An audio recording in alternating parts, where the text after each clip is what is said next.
Hello, everybody. Dr. Ross Green here. I am delighted to be joining with you, um, even though I can't do it live. I'm the originator of an approach to working with kids called collaborative and proactive solutions.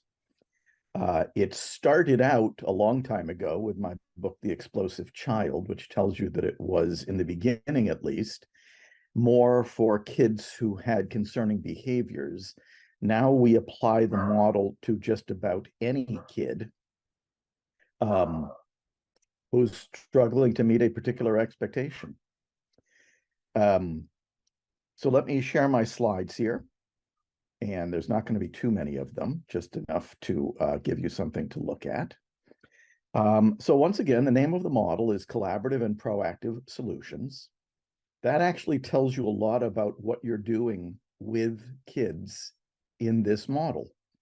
You are collaborating with them proactively on solving the problems that are affecting their lives. That's quite a sea change for many people. Many people are not doing that with kids. And I'm going to change that just a little bit for kids with concerning behaviors. You are collaborating with kids proactively on solving the problems that are causing their concerning behaviors. That last part was different. And we've just arrived at the first most important part of what I'm going to say, and that is it is problems that are causing kids' concerning behaviors. We call them unsolved problems. We also call them problems that have yet to be solved. We also call them problems that are waiting to be solved. What's an unsolved problem? Any expectation a child is having difficulty reliably meeting is an unsolved problem. In this model, you are identifying those problems and you are solving them collaboratively and proactively, whether they're causing concerning behaviors or not. The subtitle is meaningful, moving from power and control to collaboration and problem solving. Why would you want to do that?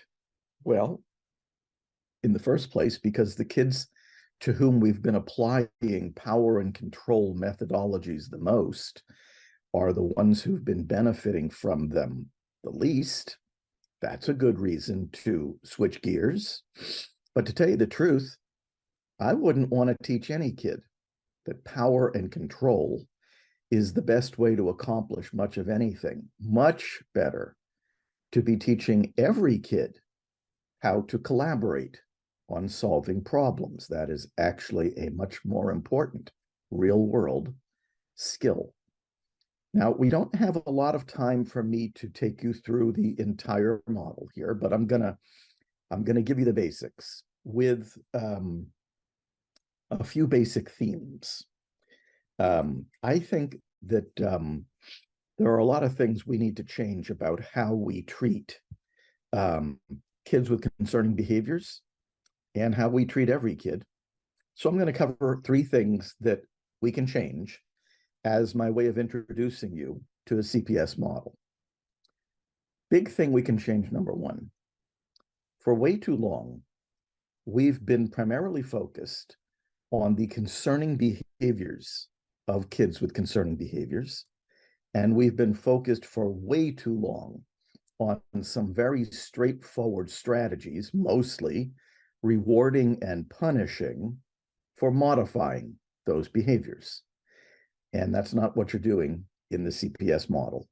The CPS model, you are instead focused on the problems that are causing those behaviors and solving them. In this model, you as the caregiver are a problem solver, not a behavior modifier. Now, the minute I say that, many caregivers have the following question. How is the kid's behavior going to improve if we're not busy modifying the behavior. Oh, there are many ways to improve a kid's concerning behavior. And one of those ways is by solving the problems that are causing that behavior. This is an evidence-based model. What the research tells us is that when you are busy solving problems with kids, the problems that are causing their concerning behaviors, and when you're doing that collaboratively and proactively, their behavior improves every bit as much as it would have if all you were busy doing was modifying their behavior. But if all we're busy doing is modifying their concerning behavior, the problems that are causing those behaviors remain unsolved. So when people say to me, Ross, don't you know that behavior modification strategies are evidence-based? Here's my answer. Yes, that was my original training. I'm aware of the fact that behavior modification strategies are evidence-based. And here's what I say next. It's not enough.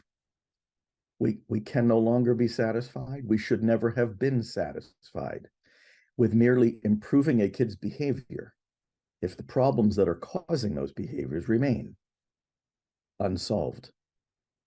We can do better. You might be wondering, what kind of problems is he talking about here? Believe it or not, some pretty mundane stuff could be causing concerning behaviors at home. It could be things like difficulty brushing teeth before going to bed at night, difficulty turning off the Xbox to come in for dinner, difficulty waking up at 7 a.m. to get ready for school in the morning, difficulty being in bed at 9 p.m. with the lights and technology off. Just a sampling. At school, it could be difficulty coming back into the classroom after recess, difficulty completing the double-digit division problems on the worksheet in math, difficulty agreeing with Billy on the rules of the Foursquare game at recess, difficulty sitting next to Susie during circle time, difficulty coming to school, difficulty coming to school on time. All what we call unsolved problems. And if they're still unsolved, there's an excellent chance they're still causing concerning behavior. But now you know, whether they're causing concerning behavior or not, they still need to be solved. So you might be wondering, so what is behavior in this model? Behavior is just the frustration response, just the stress response, just the means by which the kid is communicating that there's an expectation they're having difficulty meeting. We've all heard the cliche, all behavior is communication. What is concerning behavior communicating? Once again, that there's an expectation the kid is having difficulty meeting. If all we're busy doing is modifying the kid's behavior, the problems remain unsolved. We're going to have to identify those unsolved problems. If we're going to want to solve them, we're going to have to identify them first. And we use an instrument in this model. You'll find it on the website I'm going to introduce you to at the end. We use an instrument called the Assessment of Lagging Skills and Unsolved Problems to help us identify those unsolved problems so that adults can get to work on solving them. All right, that's a big change, very big change. Here's things we can change. Number 2. Now that we're solving problems with kids, we need to think about what kind of problem solvers we want to be. You've heard about this a little bit already. We adults tend to be real keen on problem solving of the unilateral kind. That's where the adult decides what the solution is and imposes it on the kid. It's also not what you're doing in this model. In this model, we operate on a very important premise. You want to solve a problem with a kid, you're going to need a teammate. You're going to need a partner. Who's your partner? The kid. And by the way, generally speaking, the kid is going to be delighted to help you out. The kid's been wondering for a very long time, how come us adults keep trying to make things better without the kid's input, without the kid's involvement, without the kid's ideas? without the kid's sign off. This is problem solving of the collaborative kind, something you're doing with the kid, not to the kid. When I'm done speaking, there's two things I hope you remember, and we've just arrived at one of them. Whenever I'm sitting in a meeting and adults are sitting around trying to figure out what's making it hard for a kid to meet a particular expectation, I interject the following words.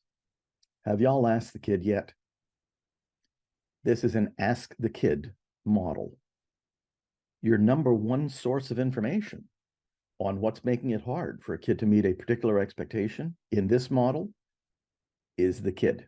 I'm always telling caregivers, it's not your job to know what's getting in the kid's way. It's your job to know how to find out. And I'm not going to be covering this in this short presentation, but in this model, we have developed a variety of strategies for helping kids give us the information we need about what's making it hard for them to meet a particular expectation. This is an ask the kid model. That's something we can change. Things we can change. Number 3. Now that we are solving problems with kids, and now that we're solving those problems collaboratively, we need to think about our timing. As you all know, a lot of the intervention that takes place for kids with concerning behaviors takes place in the heat of the moment, emergently, reactively. Not in this model. 99.9% of what you're doing in this model is planned, proactive. Now, many people, when I say in this model, you're going to be planned and proactive, they have the following question: how can we be planned and proactive when we never know when the kid's going to get upset? When we never know when the kid's going to struggle, when the kid is so unpredictable? Here are the answers. The kid is not unpredictable. You know exactly when the kid's going to get upset, exactly when the kid's going to struggle. If you use the assessment of lagging skills and unsolved problems to identify what we call the information that's been missing. What are this kid's lagging skills? What are this kid's unsolved problems? The lagging skills that we talk about in this model are flexibility, adaptability, frustration tolerance, problem solving, emotion regulation. The skills the research tells us are implicated in kids who are having difficulty responding adaptively to problems and frustrations. What behaviors might they exhibit when they're having difficulty responding adaptively to problems and frustrations? Anything from whining and pouting and crying to screaming, swearing, hitting, spitting, kicking, biting, throwing, destroying. Believe it or not, all those behaviors are telling us the same thing. There's an expectation the kid is having difficulty meeting. That's why we call it the frustration response. The behavior is the frustration response. It comes after the expectation the kid was having difficulty meeting in the first place. So the unmet expectation, the unsolved problem, is early. The concerning behavior is late. You don't want to be late. You want to be early. Late is crisis management. Early is crisis prevention. So we've just arrived at the other key mantra that I'm hoping you'll remember after I'm through speaking. Don't be late. Don't be late. A lot of the things we do in response to kids' concerning behaviors are late, and that's because the behavior is late. The problem that's causing the behavior already happened. So what we also want to do is identify the unsolved problems. And we use the same instrument, the assessment of lagging skills and unsolved problems, to do that. The lagging skills help us caregivers get the right lenses on. Lagging skills, not lagging motivation. The unsolved problems tell us the problems we need to solve so the kid doesn't exhibit concerning behavior in response to those unsolved problems anymore. This is the important point. Once we identify a kid's lagging skills and unsolved problems, this is a very predictable kid, and intervention can be almost exclusively proactive. And what are we doing proactively? We are solving problems collaboratively. Now, let me just give you a little bit of an introduction to what's involved in solving a problem collaboratively and proactively. There are 3 steps that are involved in solving a problem collaboratively and proactively. They are called the empathy step, the define adult concerns step, and the invitation step. Now, the names of the steps don't matter that much. The ingredients matter a lot. What's the main ingredient of the, and by the way, don't think about doing this in the heat of the moment. Think about doing this proactively. The empathy step is where you are gathering information from the kid so as to understand what's making it hard for the kid to meet a particular expectation. As I always say, the empathy step is where us adults discover that what we thought was getting in the kid's way is not what's getting in the kid's way. Here's an example. I was doing a podcast with a father once, and he was telling me about his 3-year-old daughter who was having difficulty brushing her teeth before going to bed at night. He was telling me he thought he already knew what was making it hard for her to brush her teeth before going to bed at night. He was sure it was the taste of the toothpaste. So he's telling me 8 to 10 different flavors of toothpaste later, she was still having difficulty brushing her teeth before going to bed at night. So he said to me, so I finally did the empathy step.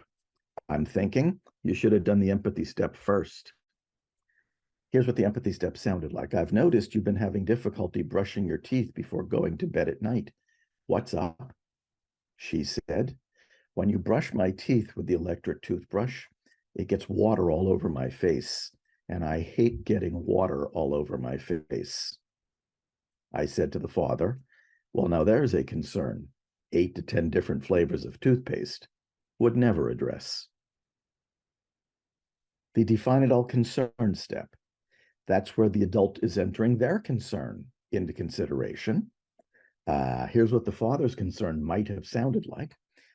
The thing is, and by the way, your concern as an adult is related to the question, why is it important that this expectation be met?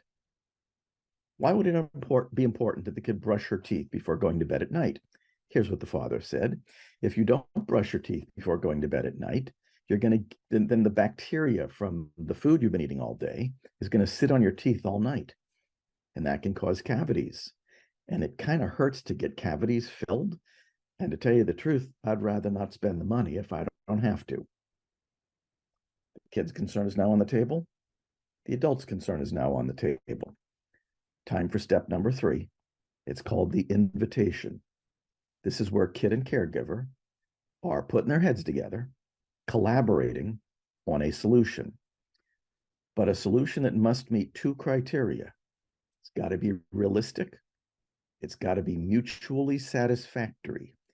Realistic meaning both parties can truly do what they're agreeing to do. Mutually satisfactory meaning the solution truly addresses the concerns of both parties.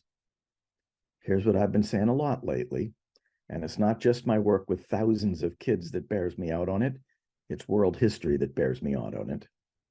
If the solution is not realistic and mutually satisfactory, I promise you, this problem is still unsolved.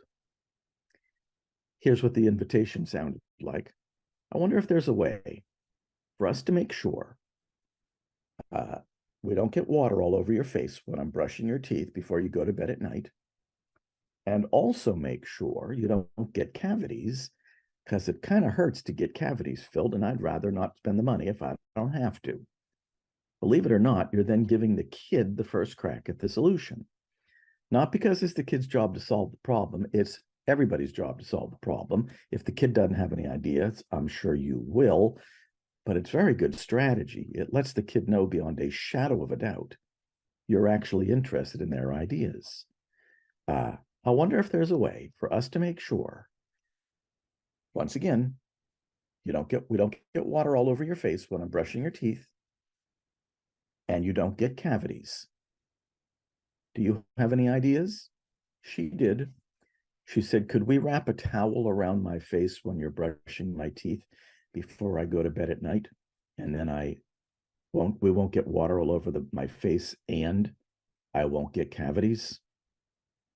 Who won? Both. Who lost? Nobody. Who's an authority figure? That father is an authority figure. I fully appreciate the fact that whenever I speak for 20 minutes about this model, it raises more questions than it answers. There's a wonderful website. It's the website of the nonprofit I founded, Lives in the Balance, where you can find all kinds of free information and resources on the CPS model. Please visit. I understand that there are a few questions that we're going to ask before I'm done. Let's go ahead with those.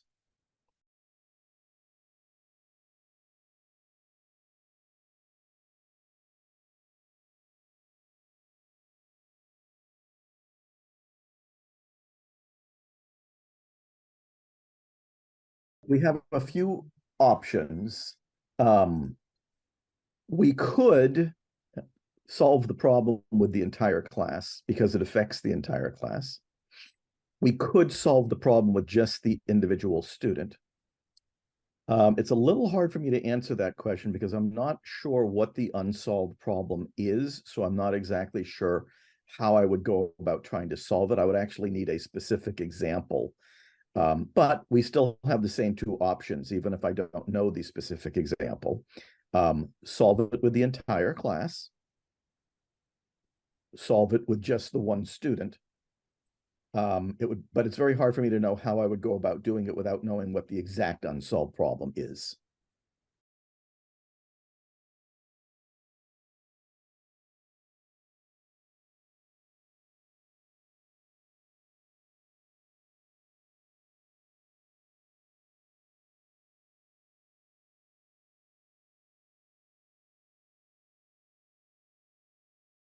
Well, my main answer to that is don't stop reading the book, because although in the beginning of the book, the conversations are between one student and one teacher, later in the book, there are examples of conversations between two or three students and one teacher.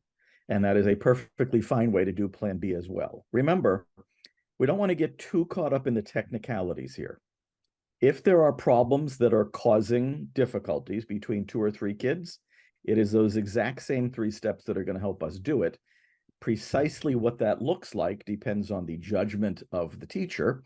The teacher may want to meet with the 3 students individually first. The teacher may feel that it's possible to have the conversation between all 3 students at the same time. That's totally a judgment call on the part of the teacher.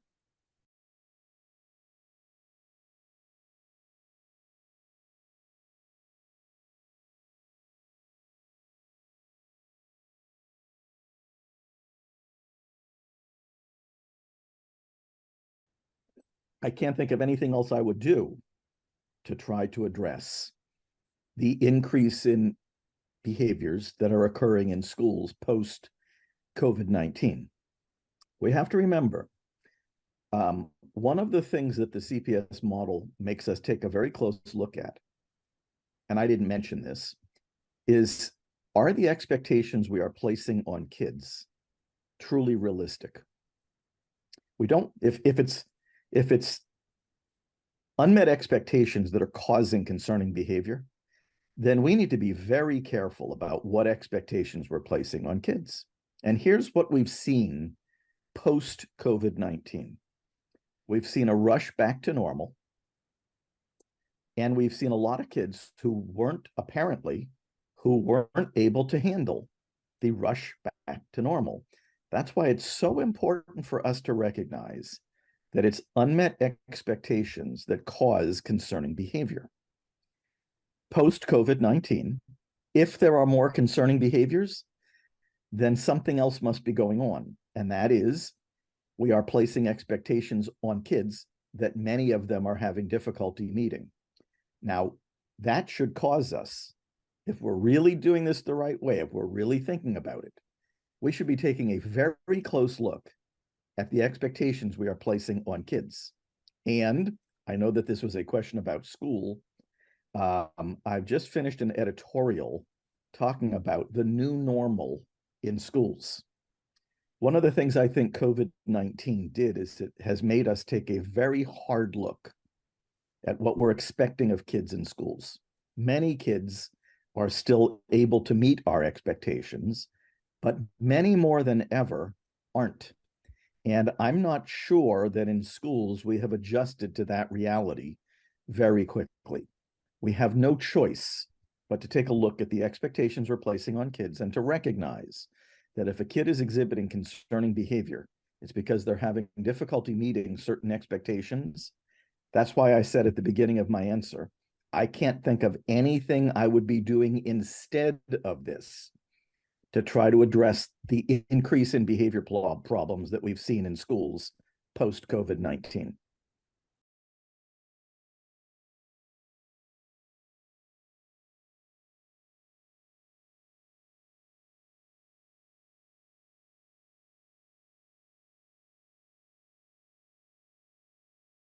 The unsolved problems are the most important part of the LSAP. The lagging skills are not the most important part. We are actually in the midst of modifying the lagging skill section. The lagging skill section is not the most important part. Lagging skills are just for lenses. We want to make sure that people know it's lagging skills, not lagging motivation. But the part we want to put the most effort into on the LSAP is the unsolved problems. Otherwise, we won't know what problems we're trying to solve. So although there might feel like there are some similarities between the two sections, lagging skills are important. Unsolved problems are even more important. Focus on the unsolved problem section. It's even more important.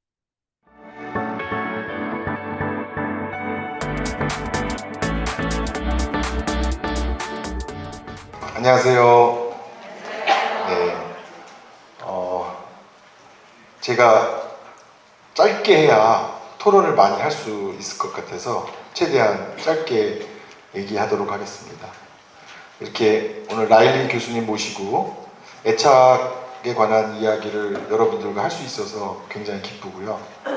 또 로스 그린 선생님이 아이들의 문제 행동이 아니라 해결되지 않은 문제다. 아이들은 할 수 있다면 할 수 있다. 우리가 현실적인 기대를 갖고 학생도 만족하고 또 학급이나 선생님도 만족하는 문제로 접근하면 좋겠다. 이런 권고도 굉장히 우리 함께 나눌 수 있어서 굉장히 개인적으로 기쁘고요. 저는 학생과의 관계 맺기 주제가 아닌 교사들의 관계 맺기에 관해서 얘기하려고 하는데 그 교사들하고의 관계 맺기 중에서도 신규 교사의 관계 맺기에 관해서 아주 짧게 여러분들과 나눠볼까 합니다. 혹시 5년 이하 신규 교사 여기 계신가요? 네, 거의 안 계시고 네, 이 자리는 이제 내공 높으신 경력 교사만 잔뜩 앉아 계시고 신규 교사는 아마 지금 학교에서 남아서 혼자 일을 하고 있을지도 모르겠다라는 그런 생각도 드는데요. 네. 사실 이제 서희초 선생님도 그렇고 우정부 선생님도 그렇고 안타깝게 비극적인 이제 결과를 저희에게 전해주신 분들이 모두 다 신규 교사였고 뭐 가까운 일본에서도 괴물부모 사건에 크게 연관된 그때의 선생님도 사실은 5년 미만의 경력 2년차 교사였다고 저희들에게 알려져 있는데 사실 신규 교사 확보하기는 약간 세계적인 이슈이기도 해요. 영국은 5년 안에 그만두는 교사가 50%라고 말하고 있어요. 이제. 아이들도 관계 맺기 힘들어하지만 교사들도 학부모하고도 관계 맺기 힘들어하고 학생들하고 관계 맺기도 힘들어하고 동료 교사하고도 관계 맺기 힘들어하고 또 이 자리에 일부 계시지만 관리자분들, 교장선생님하고도 관계 맺기 이제 힘들어하는 이제 그런 현실인 것 같습니다. 사실 제가 상담했던 분에게 허락받고 쓰는 내용인데요. 첫 학기, 교사로서의 첫 번째 학기가 정글에 던져진 느낌이었고 망망대해에 떠있는 느낌이었고 아이들에게 뜯기고 학부모들에게 뜯기고 동료 교사들에게 뜯기고 관리자들에게 뜯겼다. 그게 내가 겪은 신규 첫 학기의 소감이다. 이렇게 말을 한 바가 있습니다. 그 신규 교사들은 대부분 자기 교직의 출발은 상처로 시작됐다고 얘기합니다. 신규 교사 한 20인 분들에게 인터뷰를 한 바가 있는데요. 서면으로 또는 구면으로 면대면으로 인터뷰를 했는데 이 신규 교사의 키워드에서 제가 뽑아낸 키워드는 만만함이에요. 만만함. 신규 교사는 교장 선생님에게도 만만하고요. 동료 교사에게도 만만하고요. 학부모에게 진짜 만만하고요. 더욱더 만만하게 신규 교사를 보는 건 학생들이라고 합니다. 이렇게. 선생님 신규시죠? 그래서 이 반대급부로 신규 교사가 가장 신경 쓰는 것은 뭐냐면 만만하게 보이지 않겠다. 이런 이걸 영어로 어떻게 통역하실지 모르겠지만 이렇게 만만하게 보이지 않겠다. 이게 신규 교사의 가장 큰 관심이어서 어떻게 이렇게 만만하게 보이지 않을 수 있을까 하지만 현실은 만만하게 보일 수밖에 없다. 왜? 이건 사실 동아일보의 기자가 한 5년 전에 비판적으로 쓴 기사인데요. 신규 교사가 사흘 연수받고 교실로 갔다. 정년까지 자기 연수 딱 한 번이다. 정년까지 받는 일정 연수 딱 한 번이다. 연수 방식은 집합 연수다. 온라인 연수다. 그래서 사실 구체적으로는 별로 도움이 되지 않는다. 이런 내용이었어요. 사실 이제 그거보다 굉장히 많이 보완되어 있다라고 교육청이랑 교육부에 주장하는데 이 기자가 취재한 내용은 그런 내용이었습니다. 교사들에게 5년 이하의 적용력 고사들에게 신규 교사 때 받은 상처, 특히 첫 해 받은 상처를 치유하는데 얼마나 걸리냐 물어봤더니 어떤 분들이 적어도 3년 내지 5년 걸린다. 일정 교사 연수 받을 때 일부 치유된다고 해요. 이렇게. 그때 왜 치유되냐고 하니까 나만 그런 게 아니라 다 그렇구나. 이래서 이건 특별한 현상이 아니라 약간 보편적이다. 이런 게 오히려 안도감을 준다고 하는데 이때 중요한 키워드가 어떤 거라고 인터뷰를 주로 하셨냐면 유능한 교사가 되는 게 상처받지 않는 길이고 학교에서 문제가 되지 않게 할 줄 아는 교사가 중요한 키워드고 거꾸로 아주 신규 티를 못 벗어났다라고 한다면 무능함을 이제 드러내게 하는 경우라고. 그래서 한국 교사들은 관계 맺기에서 유능함 이게 또 굉장히 중요한 이제 키워드라고 생각이 됩니다. 여기 오늘 유능하신 분들만 오신 거죠? 신청도 유능해야 잘할 수 있잖아요, 그죠?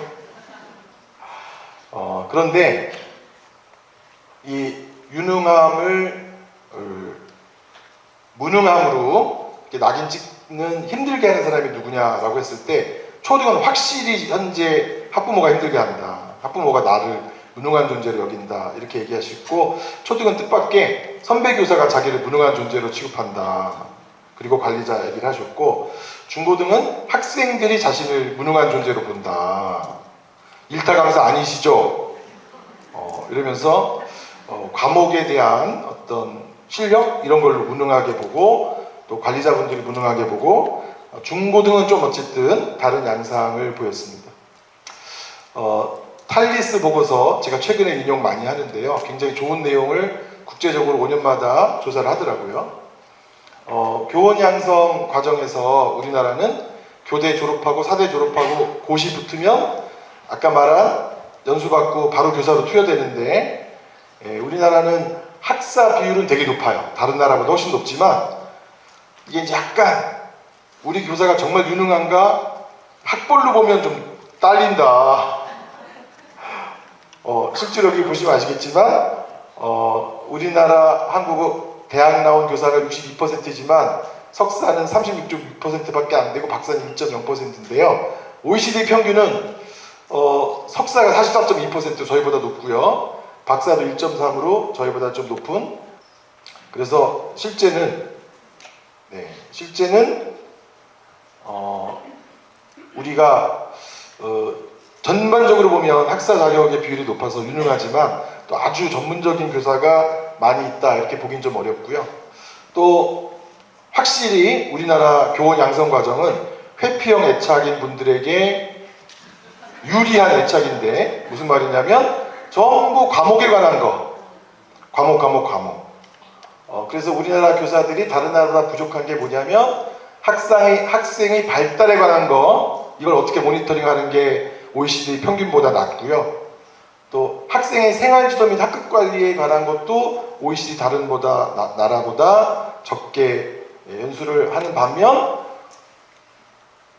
과목과 교수 학습에 관한 것은, 일반 교육학 이런 것에 관한 것은 훨씬은 아니지만 상대적으로 더 많이 해서 그냥 시험도 치고 온 사람들에게 유리한 교과 위주, 지식 위주에 관한 연수가 대부분이고, 정말 현장에서 필요한 관계 및 경험에 관한 연수는 거의 없다.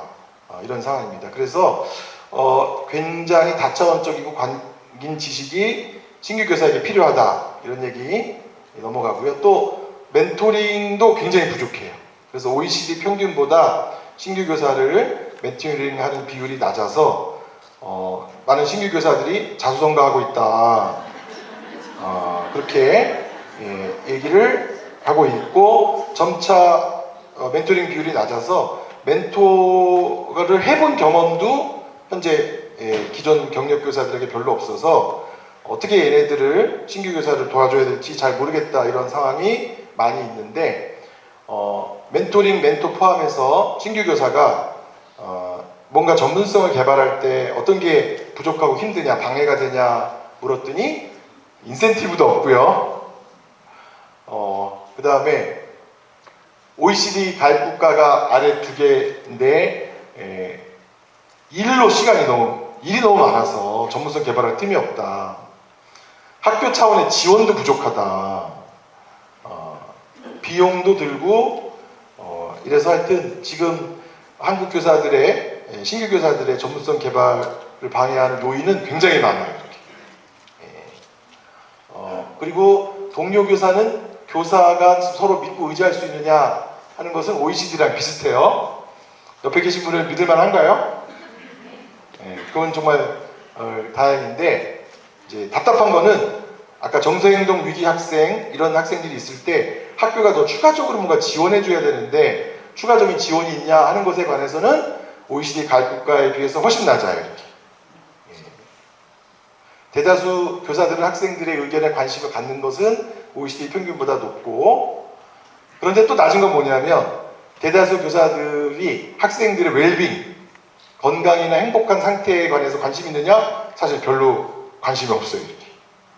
여러분들도 뭐에만 관심 있어요? 공부와 문제를 일으키지 않는 것, 두 것에 관심이 있지, 정말 아이들이 건강하게 살고 있나, 행복하게 지내고 있는가, 이런 것은 상대적으로 저희가 별로 관심이 없고, 교사들과 학생들이 평상시 잘 지내냐 하는 것도 OECD보다 좀 낮아요. 이렇게.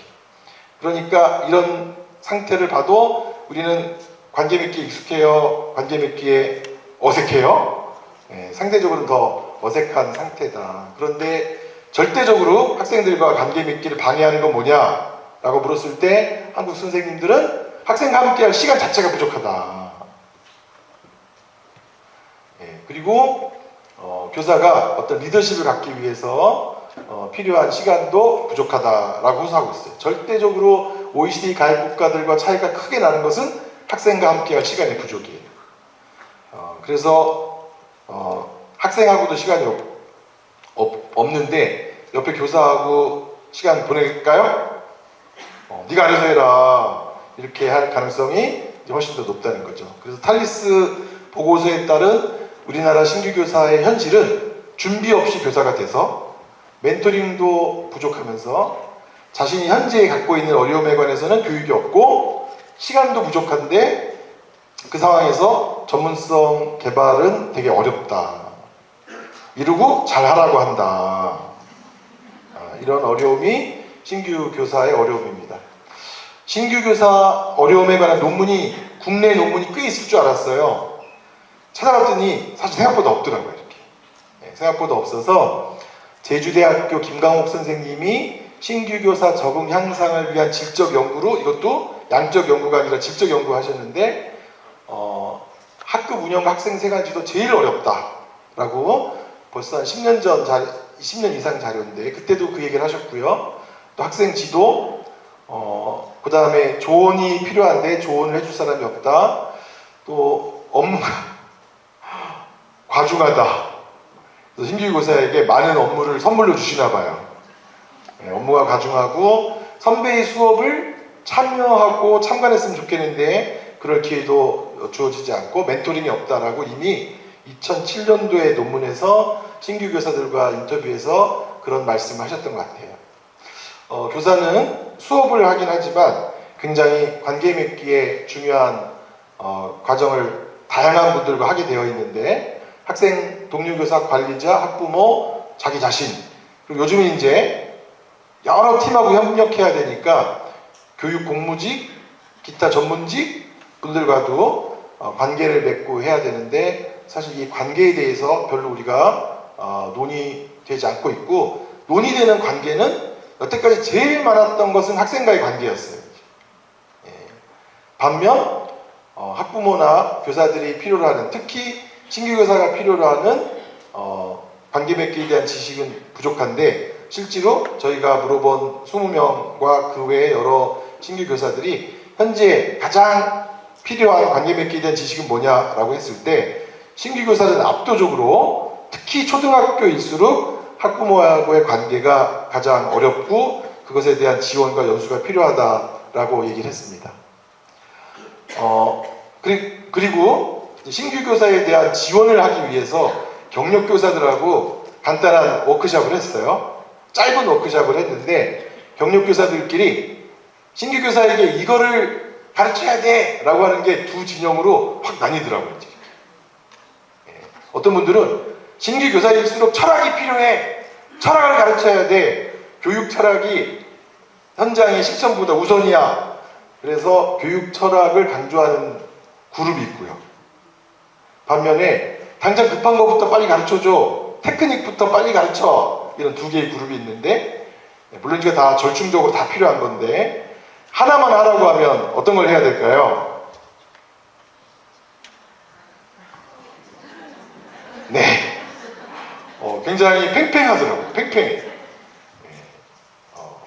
그래서 한 교사 집단하고 해보니까 이 집단에서도 정체성 확립 문제와 실질적 문제 결핍 두 개를 다 해야 된다.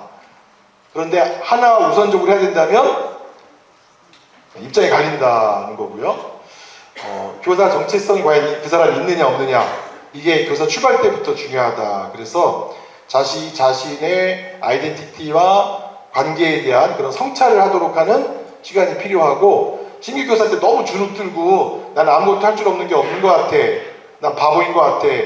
이런 자괴감에 빠지는 경우가 많기 때문에 신규 교사에게 너의 장점이 뭔지 이런 것도 이제 필요하다.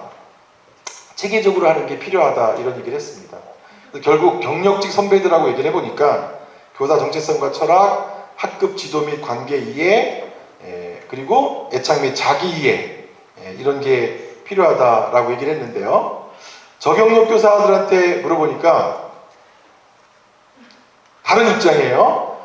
관계 맺기 연수 경험 거의 없는데 그래도 대학원을 마치신 분들은 이런 연수 경험이 있다고 하시더라고요. 현재 경험하는 관계 이슈에서 가장 어려운 것은 학부모인데 초등은 학부모가 압도적이고 중고등은 좀 다양했던 그런 현실이었고 연수를 어떻게 하는 게 좋겠냐라고 물어봤더니 1등이 소규모 동료 집단 서클에 선배 교사가 한둘 있는 것 형태래요. 이렇게. 네, 그리고 멘토링, 그 다음에 가장 선호하지 않는 방식이 집합 연수래요. 이렇게. 집합 연수는 어떤 기대감이 있냐라고 적어놨는데 무려 3분이 빨리 끝나기를 바란다. 집합 연수에 대한 현실이, 그래서 대규모 집합 연수는 이제 관공서 입장에서 빨리 해치우기 위한 연수다, 이런 느낌을 이미 교사들이 많이 갖고 있는 것 같아요. 연수나 멘토링을 해주는 주체로서는 학교 내 선배가 제일 많고 타학교 전문교사가 많은데, 또 이 신규 교사들의 바람은 자기만 말하지 않고 나도 말할 기회를 좀 줬으면 좋겠다. 멘토링이라고 해놓고 가르칠 거 준비해와서 잔소리 실컷 하고 이거 똑바로 해야 생존한다, 이렇게 말하고 그냥 가더라. 그래서 신규 교사가 발언할 수 있는 시간 꼭 줘줬으면 좋겠다, 이렇게 얘기를 하고요.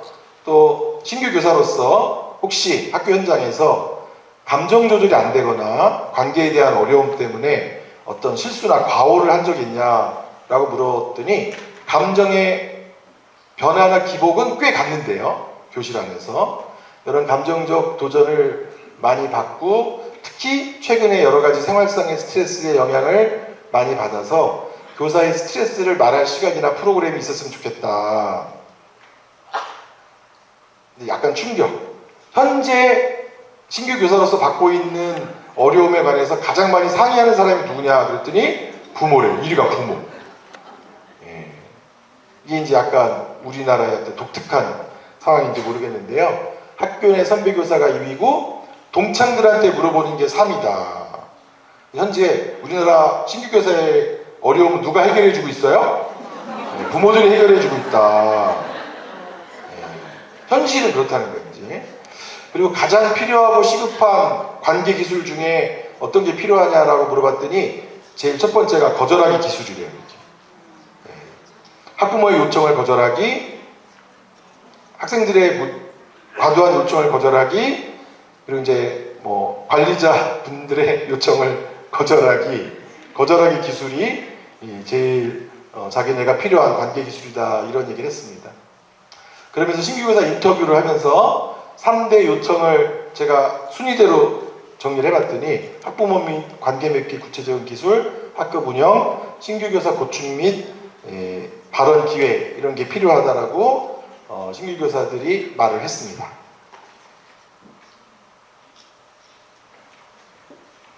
연수 방식은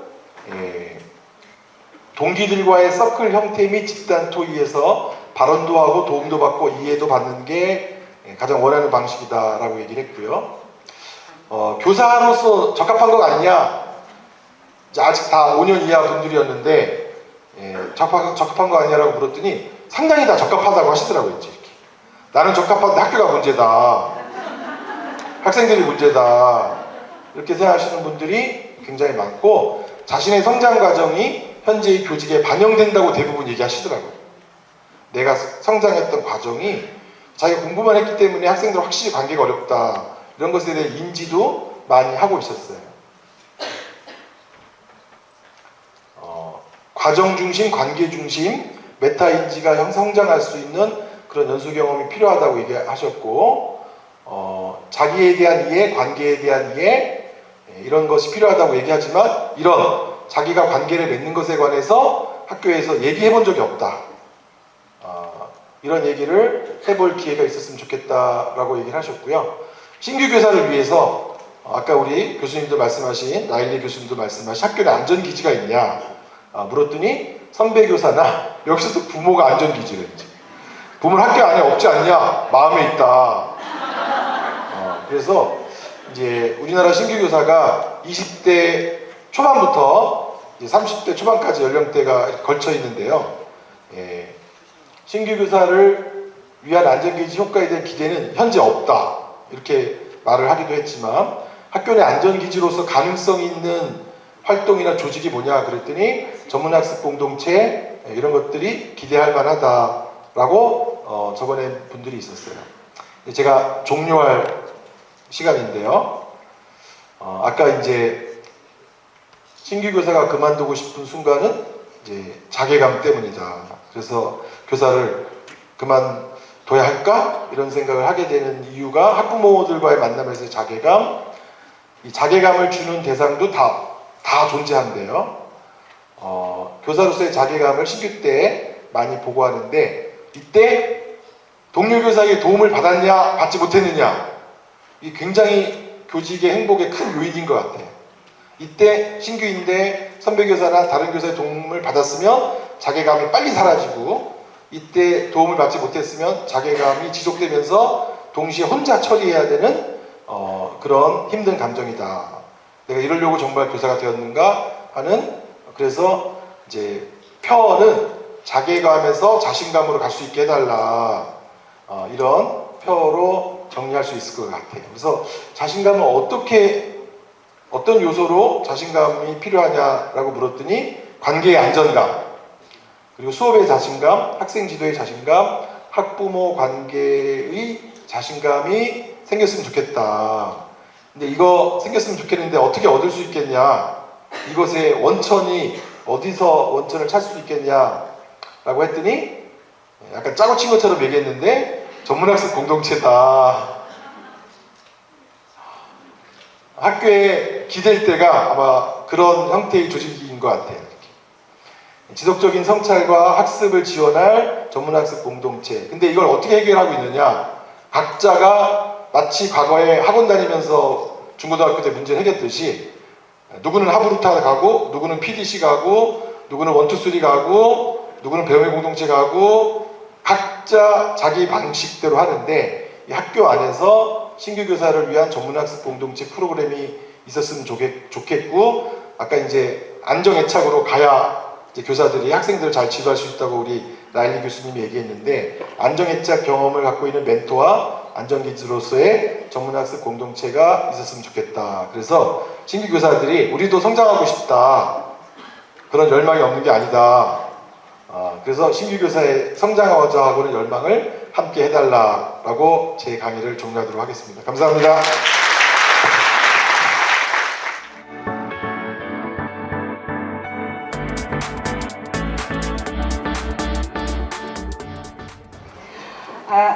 그럼 지금부터 오늘 기조 강연과 또 주제 강연을 해주신 두 분, 그리고 한 달 동안 선생님들과 독서 나눔을 주관해 오신 현장의 두 분 선생님을 모시고 함께 토론하는 시간을 갖도록 하겠습니다.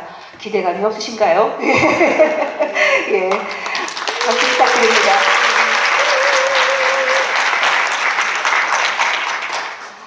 공감 많이 해주시는 걸 들으면서 됐다 생각이 들었는데, 조금 더 이제 풀어서 또 이제 구체적으로 좀 더 얘기하는 그런 시간을 가져보면 더 의미롭지 않을까 생각을 합니다.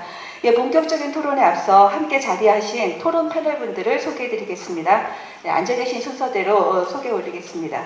예, 동교초등학교 정진아 교감 선생님 참석하셨습니다. 안녕하십니까. 네, 조금 전 주제 강연을 해주신 명지대학교 김현수 교수님이십니다. 앞서 오늘 기조 강연을 해주신 호주 디킨 대학교의 필립 라일리 교수님 참석하셨습니다. 서울 선우초등학교 수석교사이신 정효선 수석님 참석하셨습니다. 반갑습니다. 네, 시간이 조금 부족하네요. 저희가 이제 40분, 5시부터 이제 토론인데 지금 한 13분 정도가 지나서 이제 그 진행자로서 가장 위기로부터 시작을 합니다. 뭐 되는 대로 하겠습니다. 분위기 봐가면서. 네. 이럴 때 이제 뭐 역량이 나오는 거겠죠. 네.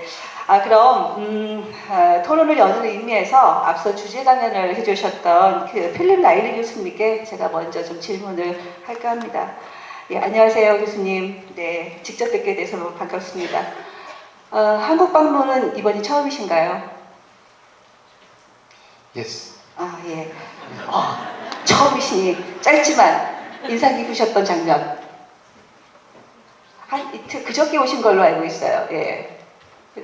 뭐가 가장 좀 인상적이셨던 장면 하나만 얘기해 주실까요?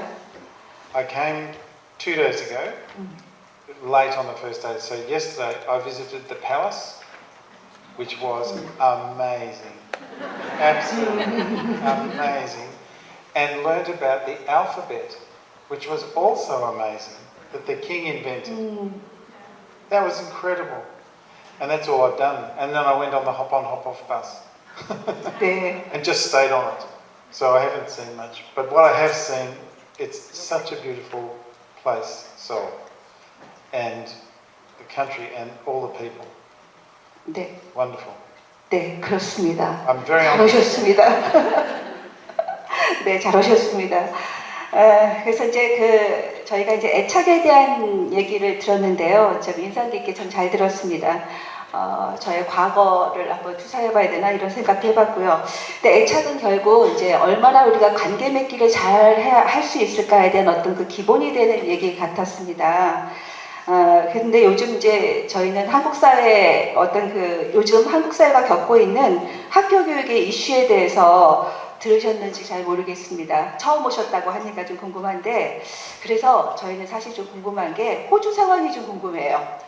호주는 어떤가? 예, 우리만 그런가? 아니면 같이 그런가? 그런데 이제 호주의 선생님들이 좀 궁금합니다. 현재 호주의 학교 선생님들은 학교 학부모 또 학생들과 이제 학교 동료 교사들 뭐 여러 이제 관계와 관련해서 특별한 이슈가 불거지고 있는지, 아니면 좀 편안한, 대체로 별 문제 없이 편안한 상황인지 뭐 그런 말씀을 한번 좀 가볍게 여쭤보고 싶습니다. And please answer in 1 minute. Yes, we have very 2분 similar. 드릴게요. We have very similar issues. The issues I've heard about today from a few people that I've met and Professor Kim, we have exactly the same problems in Australia. They're also in New Zealand, in Finland. Same problems. This is a global problem, not a Korean problem. So I've done research a number of years ago on early career teacher attrition, and in Australia we lose 50% of our teachers in the first 5 years, but most of them leave in the first 2. So there's this continuous churn of teachers who are going, this job is too hard, I can't do it. And what we found, and we did something similar to you, I think, we interviewed teachers after they'd established themselves in a new career, when they're more likely to tell you the truth about why they left, rather than an exit interview, which is when they just want to get out unscathed and they'll say whatever they need to say. And they said that, 2 things that they said. One was, they didn't feel supported by leadership when they were working with either difficult students and difficult parents or both. And the second one was, they looked at older teachers in the staff room and thought, you look worn out. I don't want to look like you in 15 years or 20 years' time. Which is very sad, but that same study was replicated in about 3 countries in Europe and in the US and in the UK, and found very similar results. The job of teaching has become so difficult, so complex, but the systems that govern it have not changed much and expect it to be like it was 50 or 70 or 100 years ago. And it just is not like that now. Teachers are well entrenched in the psychological space as much as in the cognitive space. And so we need to bring in what we know about how to look after people who work in psychological space, which is professional supervision, things like all the sorts of things that you're saying all the teachers are leaving don't experience. We're going to have to do this. We can't keep going the way we've been going, because our systems will break. Nobody will end up teaching, it's too hard. Not very happy, I know, but that does seem to be the reality. 네, 학교가 없어질까에 대한 요즘 질문을 많이 하죠. AI 얘기하면서. 근데 학교 없어지기 전에 교사가 없어지지 않을까 하는 그런 생각이 문득 드네요. 예. 그렇죠. 사회 환경은 많이 변화됐는데 그 교사를 지원하는 정부의 어떤 국가나 시스템은 전혀 변하지 않는, 그렇죠. 이것이 이제 일종의 이제 지체 현상이 벌어지는 어떤 그런 것이 전 세계의 공통의 문제다라는, 예, 가볍게 물었으나 굉장히 무거운 이야기가 나왔습니다. 네, 그렇죠. 다음에 좀 김현수 교수님께 또 여쭤보겠습니다. 굉장히 조금 이제 우리 선생님들 아까 이제 상처에 대한 이야기를 해주셨는데, 학교의 어떤 일상 속에 있었던 문제들이 이제 수면으로 한꺼번에 올라온 거죠. 굉장히 이제 폭발적으로 저희가 이제 올라온 그런 상황이라고 생각합니다. 이제 일련의 사태들을 쭉 보시면서 여러 진단들이 있었어요. 이게 문제다, 저게 문제다, 여러 차원의 어떤 진단들이 있었는데, 우리 그 김현수 교수님께서는 또 이제 정신과 전문의로서는 그 관점에서는 이 사태를 어떻게 좀 진단을 하시는지, 바라보셨는지, 예, 그 점이 좀 궁금합니다. 네. 네, 아마 다 여러 가지 견해가 있을 것으로 생각하는데요. 이제 정신과 전문의로서 또 학교를 바라보는 관점에서 말씀드리면, 정서행동 질환 또는 정서행동 위기 학생이 증가해서 학교에 특별한 협력적 모델이 필요하다라고 말한 지가 사실 되게 오래됐어요. 이렇게 2000년대 초반 그때부터 질환을 갖고 있어서 문제가 되는 경우도 있고, 아동학대 포함한 우리 양육 환경이 나빠져서 문제가 되는 경우도 있고, 또 우리의 어떤 제도적인 지나친 경쟁을 강조하는 제도 때문에 학업에 대한 어려움이 있는 아이들도 생길 수 있고, 그 결과로서 우울하고 불안하고 선생님의 말을 잘 듣고 수업을 따라갈 수 없는 아이들이 이제 매우 증가 일로에 있었는데, 안타깝게도 우리 교육부나 교육청이 그것에 대한 대응을 빠르게 하지 못한 결과가 지금 우리가 다 겪는 결과라고 생각합니다. 아까 탈리스 보고서에 인용됐던 자료들 중에 보면 한국 선생님들이 조용히 해라는 말을 제일 많이 말하는 선생님이라고 해요. 이렇게. 그만큼 정서위기 선생님의 그것을 이제 무능으로 이제 우리나라 선생님들이 해석하시지만, 실제로는 정서행동 위기 학생이 너무 많아서 선생님이 수업을 잘 이끌어 나갈 수 있는 교실 환경 자체가 현재 형성되지 않은 것인데, 이제 이거를 교사들이 개인적으로 해결하려고 하다 보니까 교사들도 좀 전에 라일리 교수님 말씀하신 것처럼 너무 어렵다. 그래서 사실은 지금 교실은 아주 어렵고, 이거를 현재의 교사 혼자 해결하기란 불가능한 교실도 너무 많고, 그런 과정에서 지역사회와 학교가 다 같이 협력하는 어떤 새로운 어떤 시스템 오브 케어, 뭐 여러 가지 용어로 부를 수 있는 레버라운드, 이미 다른 나라에서 시행했던 그런 아주 협력적인 시스템이 이제 학교에 들어와야 되는데, 이거에 관해서 교사들도 사실 별로 준비가 안 되어 있고, 또 전문 집단도 사실 우리가 이렇게 협력적으로 일해본 경험이 우리 사회에서 충분하지 않기 때문에 상당한 어려움은 크지만 해결을 잘 못하는 그런 지체된 시간이 이제 꽤 진행이 될 것 같아서, 그 기간을 잘 견디면서 우리가 시스템을 새로 만들어가야 하지 않을까, 그런 생각을 요즘 주로 하고 있습니다. 네, 감사합니다.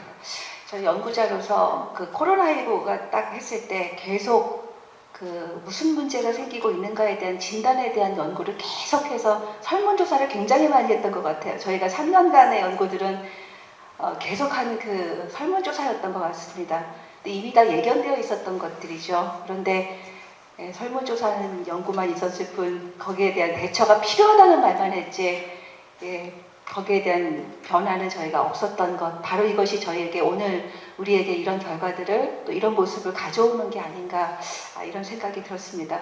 여기 두 분 선생님들도 여러 가지 생각이 교차하실 것 같아요. 오늘 이 자리에는 두 분의 선생님이 함께 해주고 계십니다. 두 분께서는 선생님들과 함께 독서 모임을 이끄시는데요. 바쁘신 중에 정말 대단하십니다. 일단 정효선 수석님께 먼저 좀 여쭤볼게요. 아까 사실은 이제 이 자리에 로스그린 교수님도 함께 했었으면 얼마나 좋을까 하는 생각이 드는데, 그 로스그린 교수님의 책을 읽으신 걸로 알아요. 그래서 책 모임에서 어떤 얘기를 나눴는지, 뭐 또 그때 분위기와 좀 주요 뭐 내용 같은 거 좀 간단하게 얘기 부탁드립니다. 네, 저희는 어젯밤까지 책 모임을 가졌습니다. 마지막 모임에. 첫 번째로는 첫 시간부터 제일 많이 나왔던 건 책 제목에 대한 이야기였어요. 저희 책은 학교에서 길을 잃다입니다.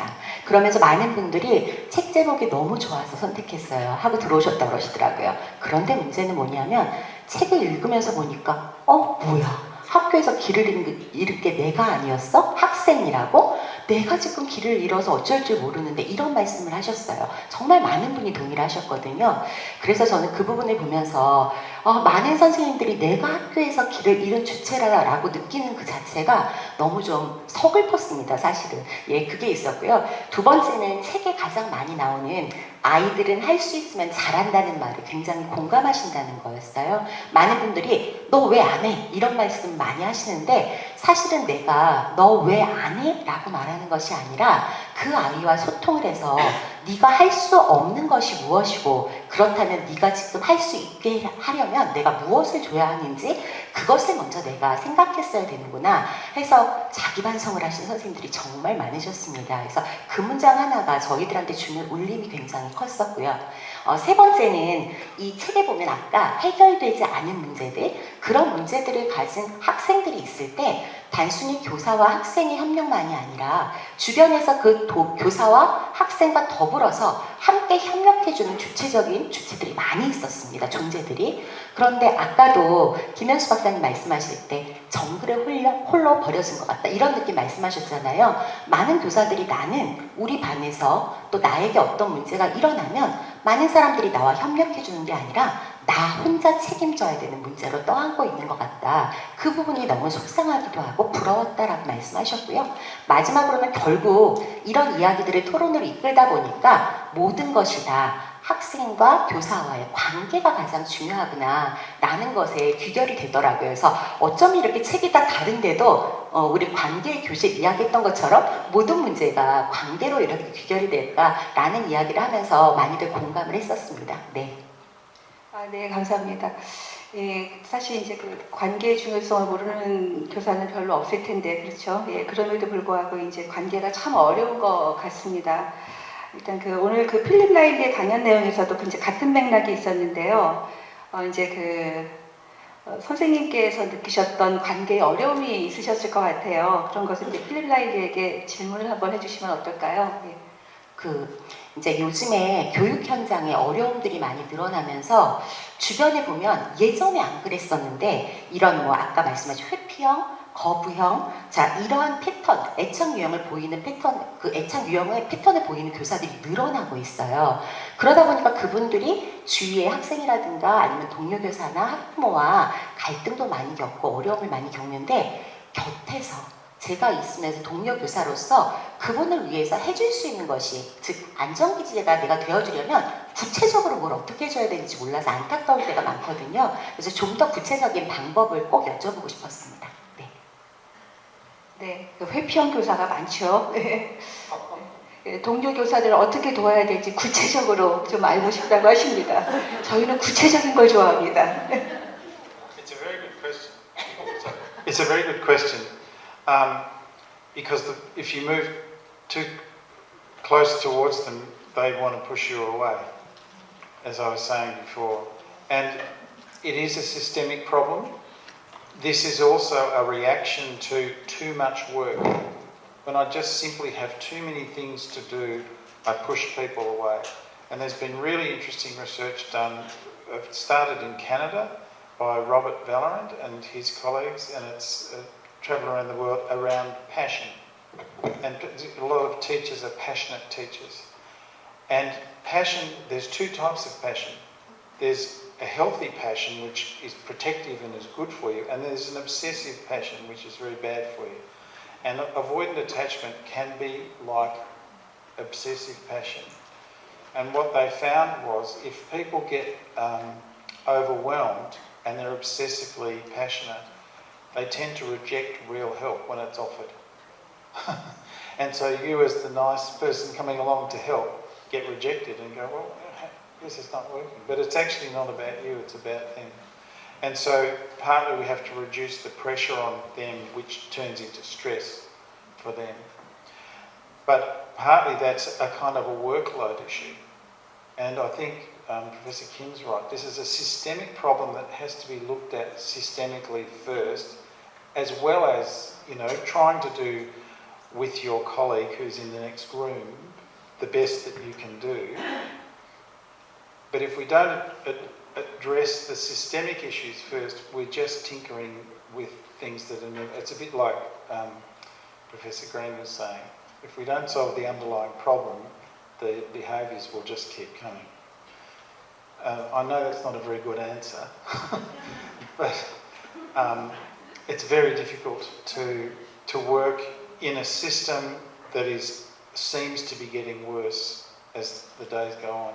And one of the things that I noticed, just as a kind of an addendum to all of what's been talked about, we haven't talked about trauma-informed education. There is a big area expanding in research around trauma that also needs to be incorporated in this, because we have kids who are seriously traumatised in the system that's kind of traumatised itself. And if we don't address that head on, we're going to create more problems, probably unwittingly. So just in very practical terms, to work with somebody who's avoidant is give them space, but give them opportunities where they must direct towards you. Give them a task where they have to come back to you, but let them come at their time, not the time that you say. Very, very small, practical thing. 감사합니다. 그들의 시간에 맞춰서 다가가야 된다라는 말씀이 굉장히 인상적으로 들렸습니다. 내가 도와줄게 라고 하는 것보다 너 신기우지 내가 도와줄게, 힘들지 내가 도와줄게가 아니라 그분들이 손을 주는 그 시간을 필요로 하는 일이 분명히 있을 것 같습니다. 네. 굉장히 제가 여러 가지 느낌이 막 오네요. 그 다음에 이제 또 정진아 교감 선생님도 독서 모임을 이끄셨어요. 근데 김현수 박사님의 책을 읽으신 걸로 압니다. 네. 어느 때보다도 교사 이야기이기 때문에 남다른 느낌으로 읽으시면서 막 얘기가 나왔을 것 같아요. 독후 활동 얘기하면서 역시 또 이제 김현수 박사님에게 좀 직접 질문 드릴까 아마 좀 선생님들이 요청하셨을 겁니다. 예. 네, 저는 김현수 교수님의 책 선생님 오늘도 무사히를 통해서 선생님들과 이야기를 나눴습니다. 책 재밌게 잘 읽었습니다. 책의 들어가는 시 기러기가 쓰여 있는데요. 첫 구절이 착한 사람이 될 필요 없어요 였습니다. 이 첫 구절을 읽는 것만으로도 저는 참 위로를 많이 받았고요. 그 위로를 받은 것이 저뿐만은 아닐 거라고 저는 생각합니다. 교수님의 책을 통해서 교수님께서 교사들의 상처, 고통, 지금의 상황을 정확히 짚어주시고 또 해석해 주시고 계시는데 그런 내용들을 함께 읽는 우리들이 그런 내용들이 참 위로가 많이 되었습니다. 저마다 가지고 있는 그 관계로 인한 상처, 관계의 어려움들을 알아차리는 시간이 될 수 있는 책이었던 것 같습니다. 또 회복을 위해 무엇을 해야 하는지 교사마음 스케치를 통해서 그려주고 계시는데요. 여러 전략들 중에서 가장 와닿은 이야기는 함께 나아가기, 연대의 필요성에 대한 부분이었습니다. 네, 책의 마지막에도 시가 있습니다. 그 시의 한 구절은 당신의 학생들이 진정한 인간이 되도록 도와주십시오 라는 구절이 있었습니다. 사실 이 구절을 우리가 가볍게 여기지 않고 엄중히 받아들이기 때문에 지금 우리가 여기서 서로 지혜를 모으려고 모여있지 않나 이런 생각을 합니다. 그러면서 이어서 저 질문 궁금한 거 드리도록 하겠습니다. 앞서서 필립 라일리 교수님께서도 연결에 대해서 말씀을 하셨고요. 김현수 교수님께서도 책의 내용을 보면 함께 서로 이야기하고 관심을 가지고 나아가야 된다. 이렇게 계속 중요성을 말씀하고 계십니다. 그런데 그럼에도 불구하고 우리 주변에는 자기가 받은 상처로 인해서 저마다의 동굴 속에 좀 숨어서 나오지 못하고 있는 사람들이 있습니다. 그리고 저조차도 어떤 상처에 대해서는 제 주머니 한 구석에 이렇게 꼭 숨겨두고 드러내지 못하는 상처가 또 있는 것 같습니다. 이런 우리에게 아까 구체적으로를 저희 참 좋아한다고 했는데요. 저는 이런 우리가 지금 당장 우리에겐 어떤 도움이 필요할까? 용기를 내려면 뭔가 이렇게 나와야 되는데 용기를 내려면 우리에게 필요한 초기 동력 같은 것은 또 무엇일까? 이런 궁금함을 좀 질문 드리고 싶습니다. 네, 읽어주셔서 너무 감사드리고요. 빠르게 두 가지를 꼭 이제 말씀드리고 싶은데요. 일단 올해 2023년 서희초 교사의 자살로 인해서 교사들이 자신이 어떤 존재로 지금 되어 있는지를 빨리 아셔야 될 것 같아요. 현재 대한민국에서 방과 후에 전화를 마음 놓고 걸 수 있는 유일한 집단 중에 하나가 교사예요. 사실 어떤 직업도 요즘은 방과 후에 전화를 할 수 있다 생각을 하지 못하고 직장에서는 카톡도 하지 못하게 다 되어 있고 이게 자칫하면 괴롭힘이다 이렇게 될 수도 있는데 두 번째로 욕설을 하는 전화를 들고 계신 분이 또 교사 집단이에요. 요즘은 민원 전화라 하더라도 상대방 욕설하면 다 전화를 끊도록 되어 있는 매뉴얼을 사용하는데 선생님들은 제가 현장에서 교사들의 질문을 받고 약간 화가 났던 적이 있는데 그 선생님 질문이 뭐였냐면 욕설하는 학부모님들 어떻게 대처해야 됩니까가 아니었어요.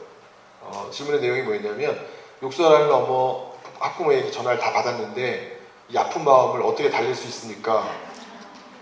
그래서 이거는 진짜 하는 질문이 뭐냐라고 제가 되물었던 적이 있었는데 사실 그것은 그렇게 자기를 위로해야 될 문제가 아니라 사실 분노해야 될 문제거든요. 이것이 이렇게 가능하다라는 조건에 관해서 그냥 아주 약간 우리끼리만 얘기한다면 그동안 선생님들이 직장 휴게실도 없고요. 방과 후 전화도 받고요. 온갖 노동 조건의 열악함을 연금과 휴가 있다는 것으로 참으셨나 봐요. 지금은 가장 열악한 노동 조건에서 일하고 계세요.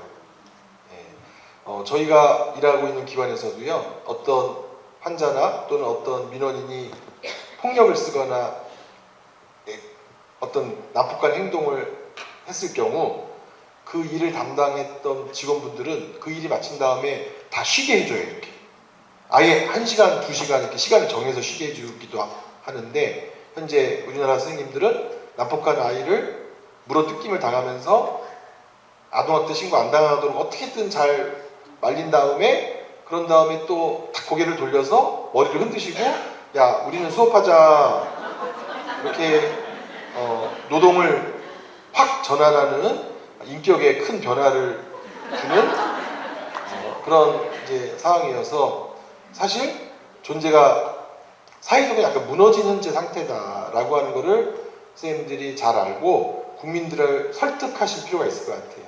방과 후에는 전화하지 말아주세요.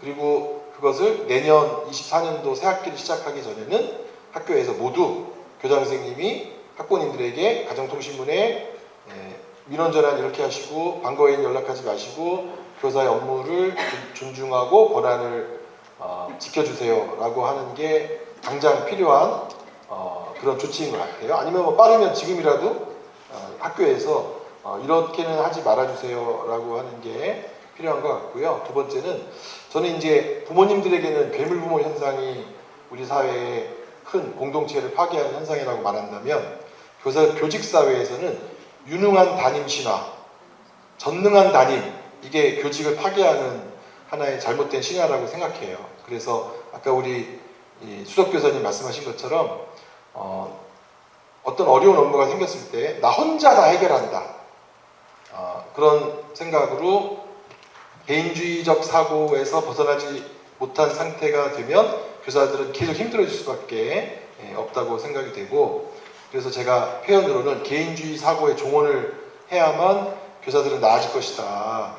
어떤 부모가 욕설을 했을 때 내가 받고 처리한다가 아니라 그거를 동료 교사에게 말하고 학년 팀장 교사에게 말하고 교장 선생님께 말씀드려서 나의 문제가 아니다. 우리 교사 집단에 대한 문제고 학교에 대한 문제다라고 해서 여러분들이 내가 얼마나 우리 학급의 문제를 잘 해결할 수 있는가 나 혼자의 힘으로 그 상태에서 벗어나서 함께 해결하는 그런 체계를 학교마다 다양하게 서로 만들어내는 것이 여러분들이 스스로를 치유하는 길이다 라고 말씀드리고, 그렇기 때문에 이제 교사들이 관계를 맺지 않는 것 같아요. 나 혼자 해결한다는 체제가 오래 지속되면서 그래서 여러분들이 새롭게 관계를 맺는, 혼자 두지 않고 혼자 지내지 않는 관계하고 연대하는 문화가 새롭게 만들어지지 않는 한, 우리 필립 라일리 교수님 말씀하신 것처럼 학교는 그렇게 이런 식으로 되면 되게 이제 붕괴되기 쉽다라는 말씀을 드리고 싶습니다. 네. 네, 감사합니다. 네, 여기 이제 그 비슷한 질문이 좀 하나, 이게 청중 질문을 사실은 저희 좀 대답 나누고 나서 이제 왜 의뢰 그러잖아요. 뒷부분에 가서 청중 질문 좀 받겠습니다 하는데 지금 계속 들어오고 있어서 비슷한 질문 그냥 중간에 해도 될 것 같습니다.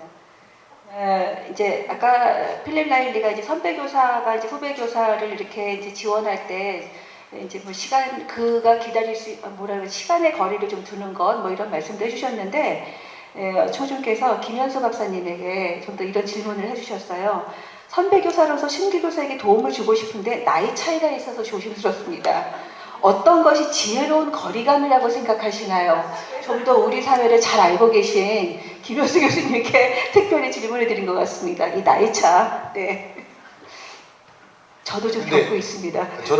저도 질문이 있는데, 사실 그 부분에 관해서는 저희보다 라일리 교수님이 예. 현행 연구가 있으시거든요. 예. 카인드라고 부르나요?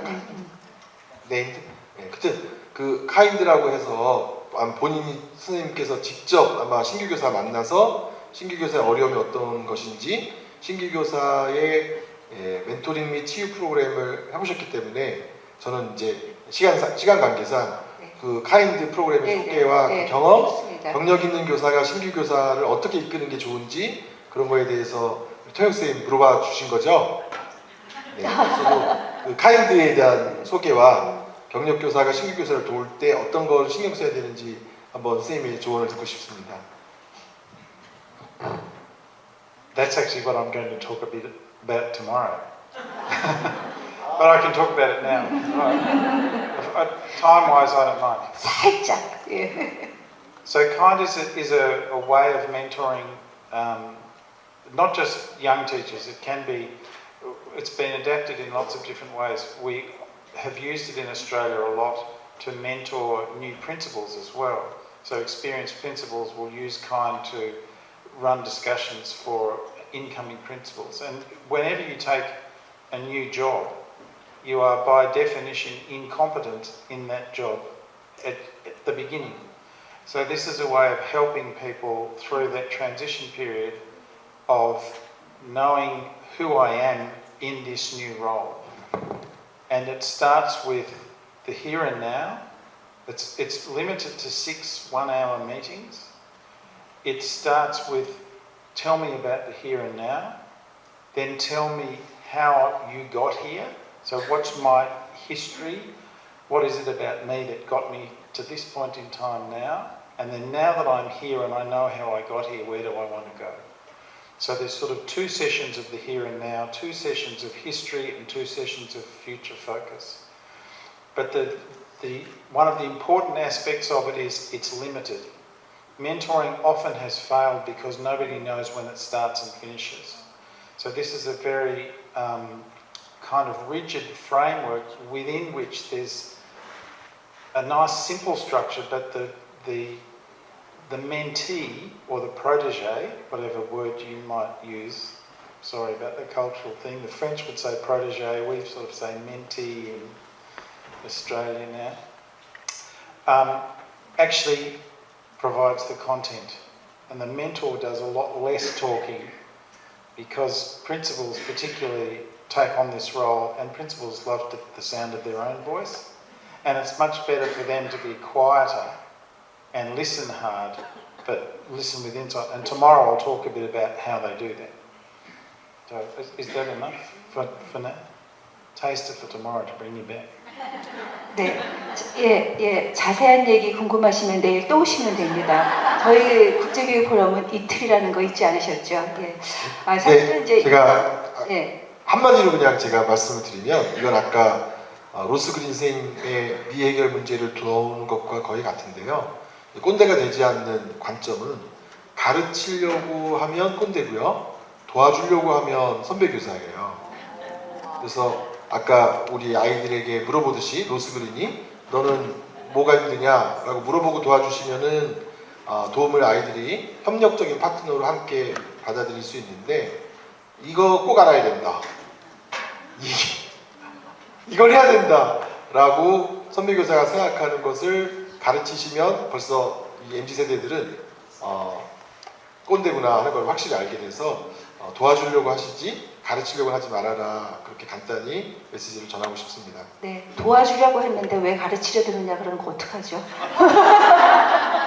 나는 도와주려고 했는데 그는 왜 가르치냐고 하면 이것이 또 하나의 그렇게 쉽게 해결되지는 않겠지만 하여튼 잘 생각해서 받아주시면 좋겠습니다. 유능한 그 진행자는 시간을 맞추는 진행자인데 이미 틀렸습니다. 저는 이미 유능한 진행자가 되기에는 애초에 틀렸는데 사실 이제 5분 지났으니까 마무리하는 게 맞습니다. 그런데 청주형 질문 중에 이건 꼭 정말 제가 보기엔 해야 될 것 같아요. 여기 있는 무수한 질문은 넘기는 거 하나 후회되지 않습니다. 다만 필립 라일리에게 마지막 질문입니다. 부모와 애착이 형성되지 않은 아이들에게, 그러니까 부모하고 애착이 형성되지 않았어요. 이 아이들에게 부모처럼 행동하는 것과 교사처럼 행동하는 것 사이에서 어떻게 행동해야 할까요? 내가 부모가 돼야 돼, 교사가 돼야 돼. 사실 많은 선생님들이 이런 생각하실 것 같아요. We need to be a bit careful about definitions here. All the children will have some sort of attachment.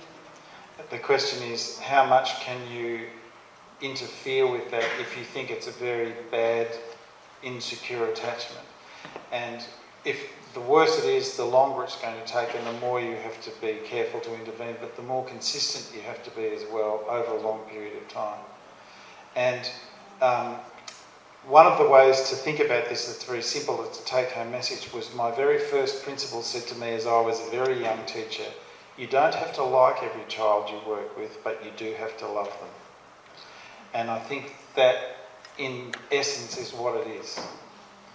What is best for this child as a human being to grow up to be the best adult they can be, not what do I need to do to make sure they finish that test in the right time this week, but how can I make this person the best human being they can become? And then you have to trust your own judgment about that as a teacher. That's why you're the teacher in the room. You have important skills that you bring every minute of every interaction to do that. And you need support to do that too. But trust your own judgment. 자신의 판단을 신뢰하라는, 불안해하지 말고 신뢰하시고 용기 있게 가시면 되지 않을까. 마음을, 그 진정성을 아이는 이해하고 그것을 이미 감지할 수 있다고 생각을 합니다. 네, 굉장히 많은 말을 얘기를 주고받을 수 있을 것 같았지만 여전히 진짜 아쉽기도 합니다. 그러나 이제 저희에겐 있지요. 무엇이? 내일이. 네. 오늘 이제 마무리를 해야 될 것 같습니다. 오늘 많은 얘기가 나오는데 애착 이야기에서부터 관계의 중요성, 또 아까 로스그린 미해결 문제에 대한 이야기, 또 이제 신규 교사들의 어떤 상처를 우리가 멘토 멘티가 돼서 조심스럽게 다가가면서 함께 또 협력이라고 하는 얘기, 이 개인의 문제가 아니라 여태까지는 혼자 앓고 있었고, 그렇죠. 우리 교사들에게 이런 얘기가 있었던 것 같아요. 1년 돼도 10년 된 듯한, 10년 돼도 1년 된 듯한, 굉장히 능숙하면서도 새롭기를 요구하는 그런 것이 교직이 가지고 있는 어떤 독특한 정체성 같은 것 같습니다. 굉장히 그래서 누군가는 그랬죠. 찻잎으로 점치는 것보다 더 어려운 일이 가르치는 일이다 라는 이야기도 했었고요. 그래서 가르칠 수 있는데 가르치는 거에는 용기가 필요하다는 얘기도 있습니다. 누가 수업 전문가, 교사의 전문성은 수업 전문성이다 라고 한다면 그거보다는 그것도 있지만 수업도 관계죠, 결국은.